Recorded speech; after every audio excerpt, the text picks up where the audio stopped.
हम बात करने वाले हैं एक ऐसी कहानी की जिसने पूरी दुनिया की सियासत को हिलाकर रख दिया है। एक ऐसी स्टोरी जिसने अमेरिकी राष्ट्रपति डोनाल्ड ट्रंप के बड़े प्लान को फेल कर दिया है। रूसी न्यूज एजेंसी RIA नोवोस्टो ने ये जानकारी दी। उनके मुताबिक पिछले साल यानी कि 2025 के पहले 10 महीने में रूस ने भारत को $5 करोड़ से ज्यादा का सोना निर्यात किया। भारतीय रुपयों में देखें तो ये लगभग 458 अरब रुपए है। अगर आपको स्टॉक्स, गोल्ड, सिल्वर समझ नहीं आते, इसका मतलब है आपका फ्यूचर ब्लीक है। ये थी कि मोदी साहब बैठे थे जब उस समिट के अंदर, उनकी एक साइड पे मैक्रोन थे जो चेयर थे उस समिट के, दूसरी साइड पे यूनाइटेड नेशंस के सेक्रेटरी जनरल थे। तो उससे पोजीशनिंग नजर आती है कि what is positioning of Modi, what is the positioning of India. अजीबोगरीब किस्म की, यानी हमारे यहाँ शैम्पूज इंपोर्ट हो रहे हैं जो कि हम यहाँ बना सकते हैं। हमारे यहाँ मोबाइल फोन की दरामद इतनी बढ़ चुकी है कि जिसकी शायद हम लोग गरीब अवाम है, मोबाइल ऐसे ऐसे रखे हुए हैं कि अफसोस होता है कि खाने को कुछ नहीं है, मोबाइल जरूर है। ये दरामदात तो बढ़ रही है, बरामदात हमारी बढ़ रही है। तो टैरिफ्स इंडिया के ऊपर लग गए हैं, लेकिन इंडिया ने कहा कोई मसला नहीं है, मैनेज कर लेंगे। और पुतिन ये कह रहा है कि जनाब अगर टैरिफ लग गए हैं तो इसका मतलब है कि यूएस जो है that is not a reliable partner. अच्छा, ये बात तो इंडियंस करते हैं कि US is not a reliable partner. हम भारत और रशिया के बीच में $70 बिलियन का हम ट्रेड कर रहे हैं।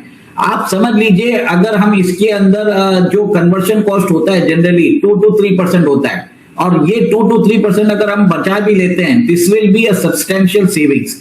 और बात होती है कि क्रॉस कैपिटल फ्लोस को रेगुलेट करने की, तो आरबीआई के पास अभी जो मैकेनिज्म्स है वो ऑलरेडी इन प्लेस है। इन्होंने हमें सप्रेस करने की कोशिश करी। आज अब इनका जो पैसा है, बाकी सिक्का कभी रुकता नहीं है। मां लक्ष्मी वापस अपने घर में आ रही है। हम लाते हैं टॉक शोज और अनलिमिटेड एंटरटेनमेंट सिर्फ यूट्यूब पर। अगर आपने अभी तक हमारा चैनल सब्सक्राइब नहीं किया तो अभी सब्सक्राइब करें और बेल आइकॉन को क्लिक करके हमारी लेटेस्ट वीडियोस के बारे में अपडेट जानें। ट्रंप ये मानकर चल रहे थे कि वो रूस को आर्थिक रूप से घुटनों पर ला देंगे, यूक्रेन युद्ध को खत्म करवा देंगे, लेकिन रूस ने ऐसी चाल चली कि ट्रंप की भारी रणनीति धरी की धरी रह गई और इस पूरी कहानी में भारत का रोल बेहद अहम बनकर उभरा है। दरअसल रूस अब भारत के साथ सोने के जरिए लेन देन को कर रहा है, करोड़ों डॉलर का सोना बेच रहा है और अमेरिकी प्रतिबंध सिर्फ कागजों तक सिमट कर रह गए हैं। ऐसे में आज इस वीडियो में हम बात करेंगे डेटा और फैक्ट्स के साथ और समझेंगे कि ट्रंप की पॉलिसी क्यों फेल हो गई, रूस कैसे और मजबूत हो रहा है और भारत पर इसका क्या असर पड़ रहा है। अब आते हैं भारत के रोल पर, जिसके ऊपर ये पूरी वीडियो है। भारत और रूस की दोस्ती कोई नई नहीं है, ये हम सभी जानते हैं। सोवियत यूनियन के जमाने से दोनों देशों के बीच डिफेंस, एनर्जी और ट्रेड में मजबूत साझेदारी रही है। ट्रंप के टैरिफ के बाद भारत ने रूसी तेल की खरीद थोड़ी कम जरूर की, लेकिन पूरी तरह बंद नहीं की। साल 2025 के अंत तक रूसी तेल इंपोर्ट करीबन 15% घटा, लेकिन सप्लाई जारी रहा। इसी बीच रूस ने एक स्मार्ट मूव चला, उसने डॉलर से दूरी बनाते हुए सोने के जरिए ट्रेड शुरू कर दिया। खासकर भारत के साथ रूसी न्यूज एजेंसी RIA नोवोस्टी के मुताबिक बात करें तो साल 2025 के पहले 10 महीनों में रूस ने भारत को $5 अरब से ज्यादा का सोना एक्सपोर्ट किया। भारतीय मुद्रा में ये करीबन $458 अरब होता है। आर्टिफिशियल इंटेलिजेंस की दुनिया में यूरोप आज पीछे है। जो फ्रंट लाइन पे भी जो जा रहे हैं वो यूएस और चाइना है। ये समझता हूं, आज मुझे किसी ने ये क्वेश्चन किया कि क्या बात है कि यूनाइटेड भारत में उस वक्त तो पाकिस्तान भी उसी का हिस्सा था, बांग्लादेश भी उसी का हिस्सा था, बल्कि आप कह सकते बर्मा भी उसका, लेकिन भारत ही उसको बार बार सामने उसको क्यों उस पर तवज्जो देता है? ये भी एक बहुत बड़ा सवाल है, बहुत बड़ा सवाल। Bharat is a rising power. आप लोग अभी तक दूसरी दुनिया के टुकड़ों पे पल रहे हैं। आपका बजट और फॉरेन पॉलिसी IMF बनाता है वॉशिंगटन DC में बैठ के। आप उन्हीं चीजों से नहीं अभी आगे निकल पा रहे। आप हिस्टोरिकली किसी चीज को एडमायर किस तरह कर पाएंगे, अपने एसेट्स के ऊपर आप अपना क्लेम किस तरह करेंगे, चाहे वो हिस्ट्री हो। आपके ज्यादातर लीडरान और पाकिस्तान चलाने वाले डुअल सिटीजन है, उनकी एक टांग पाकिस्तान में होती है, दूसरा पासपोर्ट दूसरी जेब में ब्रिटिश पासपोर्ट होता है या कैनेडियन। तो this is above your pay grade to claim the history, to fix the history. बल्कि कोहिनूर हीरे के ऊपर भी क्लेम भारत का है, आपका नहीं है। बिकॉज यू आर, मैं हमेशा ये कहता हूं, you are not Pakistani. Because Pakistan के अंदर इस वक्त अलमिया ये है, पाकिस्तान के अंदर पाकिस्तानी कोई नहीं रहने वाला। जो बच्चा पैदा होता है उनमें से ज्यादातर ख्वाहिश होती है पैसे देकर जाके मौत खरीदते हैं। उन कौमों के लिए ये जरूरी नहीं है कि हिस्ट्री को पढ़ा जाए।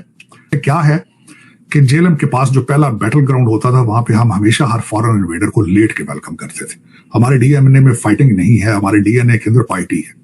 अमेरिका के अंदर अगली जनरेशन काम करने से इनकार हो चुकी है। 12 साल Obama the reset has started. जो एम्परर है अमेरिका, डॉलर जो है वो बिल्कुल कपड़ों की बिना सामने आ गया, और अमेरिका के पास सिल्वर या गोल्ड है ही नहीं। ये जो दिखा रहे हैं हमारे पास कि ये 8,000 टन हमारे पास गोल्ड है, पीछे पता लगा nothing is there, just a plain paper. अब आते दोस्तों भारत के लिए इसका मतलब क्या है, and what does it mean for you. Stock market में क्या होगा। मैंने हमेशा बोला आपको कि हमारे जो एंसेस्टर्स हैं वो बेवकूफ नहीं थे। उन्होंने हमेशा ही गोल्ड सिल्वर को उन्होंने बना के रखा अपने पास। उन्होंने स्टॉक मार्केट में पैसे नहीं बनाए। वेस्ट वाले हमारे ऊपर हंसते थे कि यार ये पुराने जमाने के लोग ना स्टॉक खरीदते हैं ना बॉन्ड्स खरीदते हैं, ये गोल्ड सिल्वर में पैसे रखते हैं। और जिन्होंने भी फिएट करेंसी के ऊपर ट्रस्ट रखा, ये हमारे ऊपर हंसते थे, आज हम इनके ऊपर हंस रहे हैं। और जो हमारी इंडियन हाउसवाइफ्स थी, हमारी मदर्स हैं, हमारे जो दादियां थी, they were the smartest investor in the world. उन्हें मालूम था कि पेपर को आग लग सकती है एक दिन, स्टॉक मार्केट को आग लग जाएगी, लेकिन गोल्ड जो है वो गोल्ड इज ऑलवेज गोल्ड। और इसीलिए जो हमारा माइंडसेट है वो जीत गया है। ग्लोबल साउथ राइज कर रहा है। ये सारे वो कंट्रीज हैं या तो गोल्ड रखते हैं या गोल्ड प्रोड्यूस करते हैं। ब्रिक्स के कंट्रीज ने डॉलर को बेचना शुरू कर दिया, यानी कि डॉलर की हेजीमनी को ब्रिक्स की चारों पांचों कंट्रीज ने मिलकर डॉलर बेचना शुरू कर दिया आहिस्ता आहिस्ता। चाइना ने अभी 25 बिलियन डॉलर बेच दिए, सिल्वर खरीद लिया इन्होंने। भारत ने गोल्ड खरीदने के लिए डॉलर बेच दिया। और हम क्यों गेन करेंगे? गेन इसलिए करेंगे क्योंकि सबसे ज्यादा दुनिया में गोल्ड की अगर रिजर्व किसी के पास है वो हमारे पास है। हमारे मतलब कि not with government but with people of India, because we are smart. दोस्तों अब अंडरस्टैंड करते हैं गेम को। रीसेट जो है वो सिर्फ पैसे की बात नहीं है, ये पावर की बात है। ये रीसेट हो रहा है, डॉलर की हेजेमनी खत्म हो रही है, पावर शिफ्ट हो रही है वेस्ट से यूरोप एशिया की तरफ। And whoever controls silver and gold, history में देख लीजिए आप, जिसके पास भी सोना होगा या सिल्वर होगा वो कंट्रोल करता है फ्यूचर को। और यहाँ पर बुलियन ट्रेडिंग भी चालू जो हो चुकी है, उसका भी जो स्कोप है वो भी बढ़ जाएगा। क्योंकि पिछले दिनों रिपोर्ट्स आई है कि भारत ने जो है 6,000 टन सिल्वर इंपोर्ट किया था, जिसके कारण लंदन बुलियन मेटल एक्सचेंज और चिकागो मर्केंटाइल एक्सचेंज के अंदर स्टॉक्स नहीं है वहां पे। और आज देखिए सिल्वर जो है भारतीय बाजार में 3,40,000 किलो के ऊपर पहुंच चुकी है। इस साल में बहुत बड़ा जंप आया है। तो ये सब चीज बता रहा है कि जो मॉनेटरी सिस्टम है वो एक तरह से क्रम्बल होने की डॉलर बेस। और अब यहां पर कंटिन्यूटी मेंटेन करने के लिए भारतीय सरकार ने एक तरह से प्रपोजल दिया है, और मोस्ट प्रोबेबली इसके जो जितने भी टेक्निकल पैरामीटर्स हैं, कैसे उसके पेमेंट्स को कैसे क्लियर करना है, रिस्क कंट्रोल है, उसके ऊपर भी विचार विमर्श चालू हो चुका है। अच्छा उमेश जी, क्या इस मूव से जो डेवलपिंग इकोनॉमीज है उनको जो फाइनेंशियल इंक्लूजन और जो कॉस्ट जो एफिशिएंट है वो पेमेंट मिलेगा, और या फिर हम ये कहें कि जो जियोपॉलिटिकल फ्रेगमेंटेशन जो है वो बढ़ेगा? देखिए डेवलपिंग इकोनॉमीज जो हैं वो एक तरह से उनको तो फायदा होने ही वाला है, क्योंकि कन्वर्शन कॉस्ट नहीं लगेगा बहुत ही सस्ते रेट के अंदर। इसलिए मैं बार बार बोलता हूं, मैंने खुद इन्वेस्ट किया गोल्ड में, सिल्वर में। मेरे पेरेंट्स हैं, उन्होंने, मैं ये नहीं बोलूंगा कितने किलो लिया है, लेकिन उन्होंने भी गोल्ड में इन्वेस्ट किया हुआ है। क्योंकि मैसिव वैल्यू जो है वो गोल्ड की बढ़ रही है, सिल्वर की भी बढ़ रही है। और लोगों ने, जो स्मार्ट लोग हैं, उन्होंने अपनी वेल्थ को स्टोर करना शुरू कर दिया बोथ गोल्ड में और सिल्वर में। वॉरेन बफेट बेवकूफ नहीं है, उसने सारे अपने एसेट्स बेचकर सारा कुछ अपने पास रखा हुआ है, वो भी इन्वेस्ट कर रहा है इन चीजों में। दोस्तों आगे जाकर जो परचेजिंग पावर है हमारे नोट की वो कम होने वाली है। क्यों? क्योंकि जो पुराना सिस्टम है ये डाइंग सिस्टम है। अब आपको ब्रिज बनाना पड़ेगा, कुछ इन्वेस्टमेंट आपको करनी पड़ेगी अपने उसके अंदर, स्टॉक मार्केट के अंदर। इसलिए बोल रहा हूं आपको लैंडलॉर्ड बनना पड़ेगा, उसके लिए आपको गोल्ड लेना अभी जरूरी है। तो आपको ये वीडियो कैसा लगा कमेंट बॉक्स में जरूर लिखिए। इस वीडियो को लाइक कीजिए, शेयर कीजिए, सब्सक्राइब करना ना भूलिए आपके चैनल EFC.Z को। मिलते हैं अगली वीडियो में। जय हिंद।